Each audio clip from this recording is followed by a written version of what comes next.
Bueno, chiquillos, continuamos la clase. Con esta presentación terminamos. Vamos a hablar de lo que es el shock. Esta palabra que se utiliza bastante, los términos no, tiene shock. ¿Qué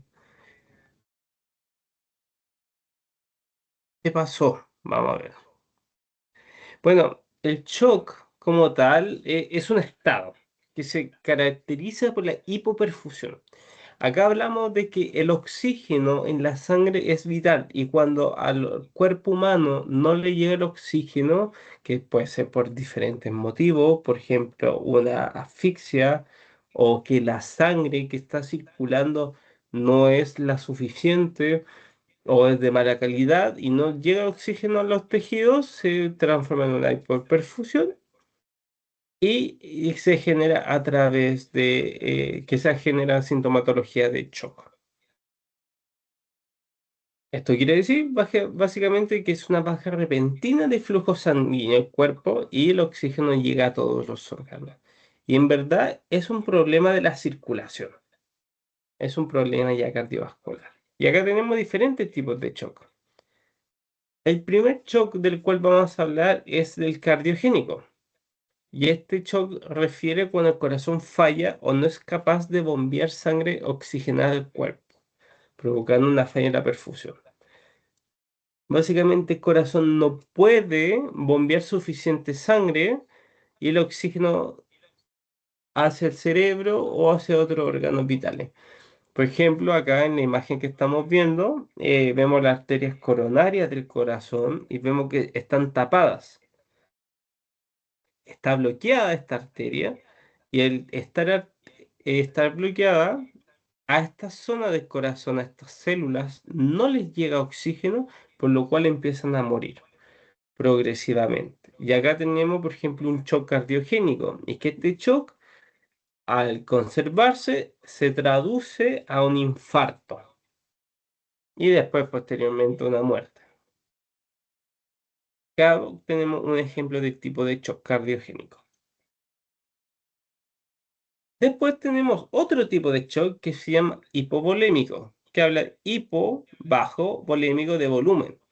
Un shock que se refiere en dos casos. Cuando hablamos de un shock hipovolémico, podemos hablar de hemorrágico. Acá vamos a hablar de que hay poca sangre circulando. Por ejemplo, un paciente que estuvo andando en motocicleta y tuvo un accidente y está perdiendo sangre, es un paciente que va a entrar en shock hipovolémico hemorrágico, con nombre y apellido. Y después tenemos el caso de un shock hipovolémico no hemorrágico, que son pérdidas de fluidos. Es importante comentar, nosotros no solamente tenemos sangre en el cuerpo humano,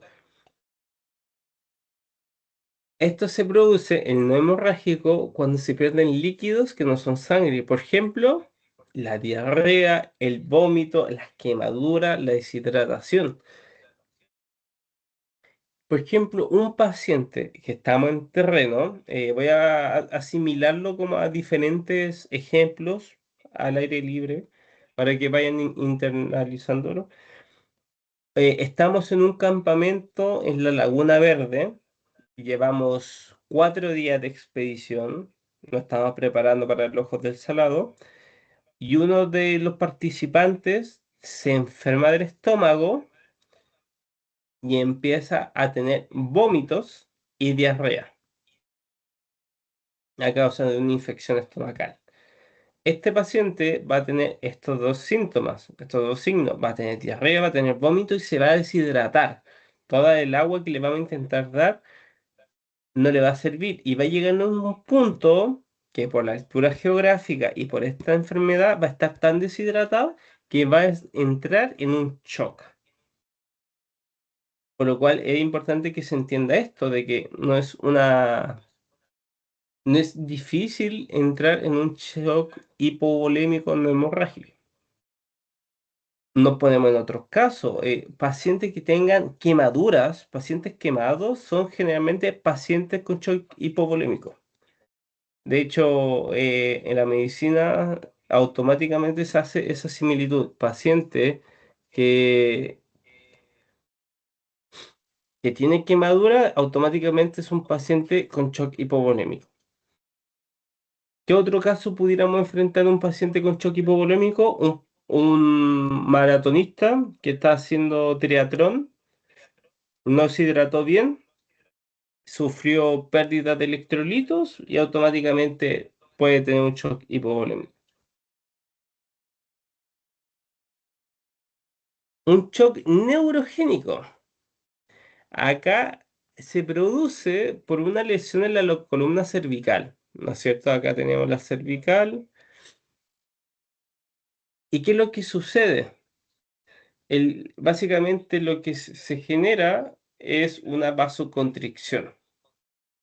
Y este choque es muy frecuente en accidentes automovilísticos o caídas de nivel o golpes a gran velocidad en la cabeza. Por ejemplo, hay un golpe a causa de una pelea que a alguien le mandaron un combo, una patada muy fuerte a una persona, puede generar un shock neurogénico. Y acá vamos a hablar de que se caracteriza por tener lesiones en la médula. Acá, ¿qué otras cosas caracterizan este shock? Es la capacidad del sistema nervioso de regular la presión arterial, la frecuencia cardíaca y la temperatura. Además, también pudiera afectar la movilidad de extremidades. Hay personas con shock neurogénico que no pueden mover las piernas o las manos temporalmente. No es que sea de por sí que queden un daño severo, pero temporalmente pudieran tener la incapacidad de mover extremidades. Después pasamos a un shock séptico. Y acá es cuando las toxinas ingresan al torrente sanguíneo, generando un deterioro y una incapacidad del cuerpo humano de generar vasodilatación o vasocontraerse. Acá se pierde ya plasma. Y acá, por ejemplo, tenemos los glóbulos rojos, los glóbulos blancos y esta infección a causa de toxina, bacterias, químicos, entre otros. Este shock se produce justamente a causa de bacterias y la sintomatología va a depender muchas veces del tipo de bacteria. Por ejemplo, un shock séptico puede generar entonaciones amarillas en la piel, puede causar vómitos, puede causar fiebre, hipotensión, entre otras cosas. Cuando hablamos de shock séptico, en zona agreste es muy difícil tratarlo, de hecho no se trata, solamente se evacúa. Un choque anafiláctico, acá vamos a hablar cuando se produce esta reacción a causa de un alérgeno, ¿ya? Por ejemplo, si alguien es alérgico al maní y come maní, va a tener reacciones eh, en cadena, donde va a empezar, por ejemplo, con hinchazón de ciertas zonas de los labios, picazón, molestia, silbido al respirar, tos, vómito, mareo, y ya después va a empezar con una frecuencia cardíaca rápida, una presión arterial baja, y se va a empezar a inflamar, entre otras cosas. Los choques anafilácticos no es tanto en las películas como se suele ver, de que, no sé, po, a Juanito lo picó una abeja y automáticamente se empezó a inflamar. No, no es necesario. Acá en el choque anafiláctico es progresivo y va a depender de caso en caso. Hay pacientes que refieren un shock anafiláctico a las 8 horas de exponerse al patógeno. O sea, si yo soy alérgico al camarón y comí camarón a las 1, a eso de las 2 me empecé a ronchar, a eso de las 3 me empezó a picar todo, a eso de las 4 me dio calor, a eso de las 5 me empecé a inflamar y a eso de las 7 ya estaba como, no podía ni respirar. Entonces los shocks anafilácticos va a depender mucho de cuánto es la cantidad del patógeno al cual se vio involucrada, va a depender de el estado inmunológico de la persona. No podemos dar una respuesta definitiva, pero sí es muy interesante de que en primeros auxilios en zona agreste, acá algo importante será el SAMPUE, a preguntar. Después, si hablamos de la isquemia refiere a la falta de suministro de sangre. La isquemia puede, la isquemia puede causar daño a los tejidos debido a la falta de nutrientes y oxígeno. O sea, ¿cuánto tiempo puede pasar un órgano, o un hueso o un músculo en isquemia? Significa cuánto tiempo puede sobrevivir sin los nutrientes y sin oxígeno. Por ejemplo, acá los órganos nobles, llamémoslo corazón, pulmones y cerebros, pueden sufrir de 4 a 6 minutos en estado de isquemia. Significa que si el corazón, a los pulmones o al cerebro no le llega oxígeno o los nutrientes necesarios, se van a morir en par de minutos. Después tenemos otros órganos más grandes, por ejemplo, el estómago, el páncreas, el hígado, que pueden tener hasta 1 hora de isquemia antes de que se empiecen a deteriorar. Y después ya tenemos la piel, los músculos y los huesos que pueden pasar horas. Por eso los torniquetes pueden pasar tantas horas puestas. Básicamente generan que, por ejemplo, si se pone un torniquete en el brazo, genera que el brazo esté en un tiempo de isquemia de horas. Y estos órganos, ¿no es cierto? Y huesos van a pasar tiempo, van a pasar 3 horas y van a estar en 3 horas de isquemia, pero no van a tener una muerte total del tejido. O sea, este tejido se puede reconstruir, se puede volver a sanar. Pero, por ejemplo, una persona que tenga asfixia y no ingrese oxígeno a los pulmones, los pulmones van a estar en estado de isquemia y por eso se mueren tan rápidamente, porque va a depender del órgano que esté en estado de isquemia, de cuánto es su capacidad de sobrevivir. Acá y después tenemos lo que es shock compensado y shock descompensado. Bueno, los mecanismos compensatorios afectan. ¿Ya? ¿Qué es los mecanismos compensatorios? De que, por ejemplo, cuando yo hago una actividad física y necesito mayor oxígeno, voy a empezar a respirar más. Necesito que circule más sangre. Entonces, mi mecanismo compensatorio es que mi corazón va a empezar a latir más rápido. Nosotros generalmente, cuando estamos en ciertas situaciones, activamos un shock compensado, donde nuestros signos vitales ya están como al límite. O sea, ya tenemos, por ejemplo, una frecuencia cardíaca elevada o una frecuencia respiratoria elevada. Por ejemplo, cuando nos da fiebre, que a veces sentimos como esto temblor y sentimos como el calor, nos sentimos como la piel fría, sudorosa. En este momento estamos en un estado interno de un shock, pero todavía el cuerpo funciona, está combatiendo esto para mantener todo en orden. Y cuando un shock ya está descompensado, es que los mecanismos compensatorios ya están sobrepasados. Acá la disminución de la sangre o del oxígeno en sangre a los órganos vitales es tanta que ya aparecen los síntomas, por ejemplo, la hipoperfusión, la taquicardia, la hipotensión. La hipotensión es muy característica de los estados de shock. Piel pálida, húmeda y fría. O sea, acá es cuando las personas ya están casi muertas. Estas imágenes que vemos, ¿no es cierto?, de los pacientes como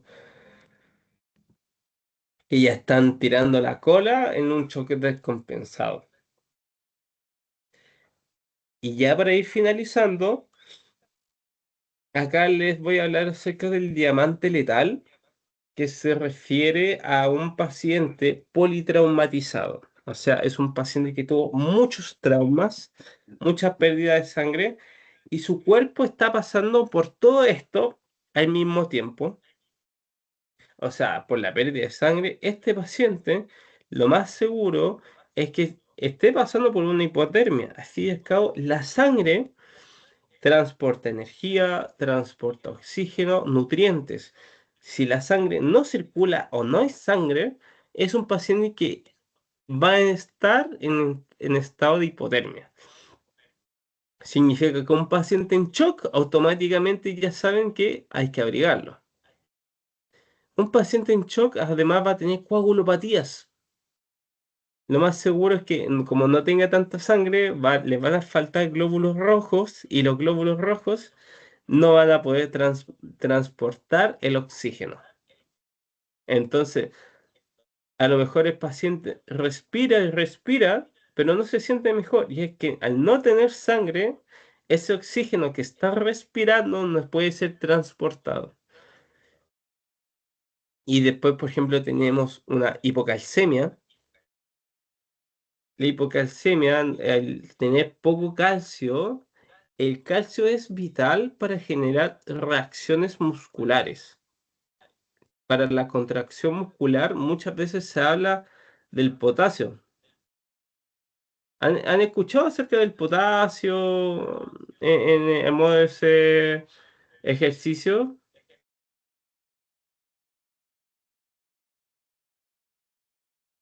Que siempre dicen, cómete el plátano por el potasio, ¿no es cierto?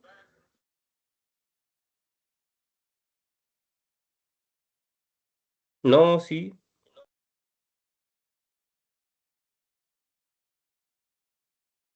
Sí,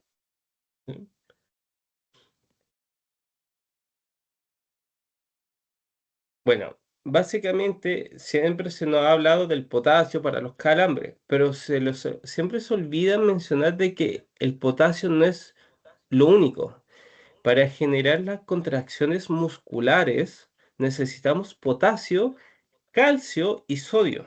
No es como que necesitemos solamente uno, necesitamos los tres. Entonces, ¿qué es lo que pasa? Cuando se pierde sangre, muchas veces se pierde calcio. Y haciendo como estas conexiones, esta catarsis, hay que acordarse de que el corazón es un músculo. La contracción muscular de que hace el corazón que bombee es un esfuerzo. Y si no hay calcio, el corazón va a dejar de latir o el paciente va a dejar de tener fuerza. Por eso es tan importante también tener calcio, potasio y sodio. Son estos tres elementos que juntos hacen una reacción bioquímica que estimula la contracción muscular. Así que el día de mañana, cuando hagan ejercicio, deben pensar que no solamente deben consumir potasio, también deben consumir calcio y sodio. Plátano con sal y leche. Buenísimo. Y después tenemos una acidosis, que bueno, ya la acidosis son cambios en el pH, que ahí el pH baja y aumenta el lactato principalmente. Y con ello vamos a tener causas de hipoperfusión. Cuando tenemos un pH bajo en la acidosis, inhibe la cascada de coagulación, o sea, de que la coagulación que buscamos también se retrasa más. Hay unas manos levantadas, está la Elizabeth y creo que vi a Matías. Eli primero y Matías después. sí, es que él era lo anterior, en realidad era por lo anterior, por el asunto de la sangre, que me había levantado la manito y porque antiguamente uno como mamá vieja echaba la cabeza para atrás y tú nos enseñas que es al revés ahora, ¿verdad? Cuando tienen sangrando la nariz. Sí. Exacto. Y yo tuve una experiencia cuando niña muy grave, me la contaba la mamá, que muy resfriada, tuve una hemorragia nasal con una gripe muy fuerte y llegué al hospital inconsciente porque mi mamá me echaba la cabeza hacia atrás, entonces la sangre iba hacia la garganta y se iba y no se podía medir en el fondo. Pasaba Entonces, nomás. pasaba para atrás, pues. Entonces, ¿cómo me la medían? Así, cuando llegué al hospital, bueno, ahí seguramente me pusieron algo. Y ahí le explicaba el doctor a la mamá de que eso pasaba de largo, no se podía medir, así como tú lo dices ahora. Claro, tú puedes medir más o menos lo que vas sangrando, pero no lo vas tragando, como me pasó a mí cuando chica. Así que eso también es un buen dato a seguir con los hijos, con los nietos y con todo el mundo, por lo mismo con nuestros eh, pacientes en terreno, digamos. Así que eso quería contarte. Buenísimo, ahí tenemos un caso más práctico. Mm. Mati, Profe, mi consulta iba más que nada con lo de calcio, sodio y todo eso. Yo he escuchado que en algunas situaciones con lo de deporte se usa, por ejemplo, agua con azúcar y sal. ¿Eso sirve de algo? agua con sal y azúcar, ¿entendí bien? Sí, sí, exactamente. Sí, justamente sí, hay un shot de energía, un shot de sodio, sin embargo, y lo ideal es como juntar todo. Por eso hoy en día existen bebidas isotónicas que te aportan como todo esto. De hecho, las bebidas isotónicas que uno a veces encuentra, como la Gatorade, la Zuko, dejan mucho que desear. Es como muy de marketing. No, generalmente Mm. tienen, por ejemplo, lo que es magnesio, potasio y sodio, pero olvida el calcio, olvida el zinc, olvida un poco el manganeso, que son también electrolitos vitales en la funcionalidad. Por eso también vamos a encontrar como bebidas hidratantes como más profesionales porque tienen esta variedad. Lo que son Gatorade y Powerade son muy comerciales. En verdad es agua con azúcar y un par de cositas. Y Sal igual tenía, mineral. mm, No, no sabría decirlo, Estefi, nunca lo he escuchado. Si le pongo agua de mar a la mezcla, el agua de mar tiene muchos microorganismos. Puede ser incluso contaminada. Yo creo que puede generar más mal que bien. Te puede hasta enfermar. Y las sal hidratantes son malísimas de sabor, pero son buenísimas para la recuperación.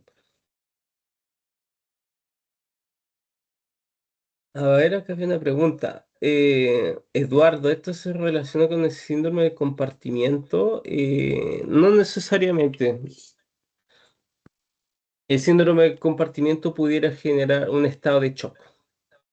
Sí, eso sí.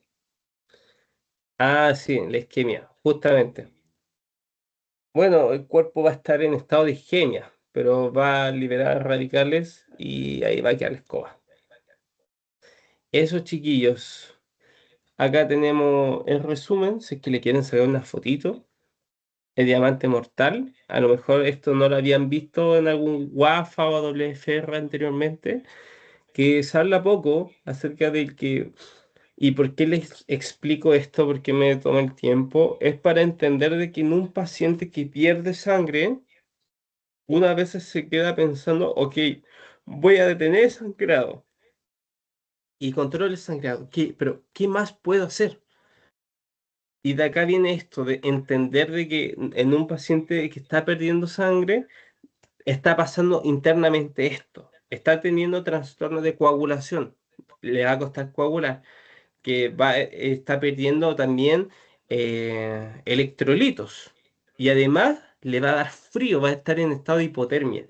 Por lo cual es importante tener la capacidad, ¿no es cierto?, de que la salud es integral y podemos aplicar o tratar de mejorar todas estas áreas. Hasta ahí, chiquillos, ¿alguna duda, alguna consulta? Ya estamos en el tiempo de la clase.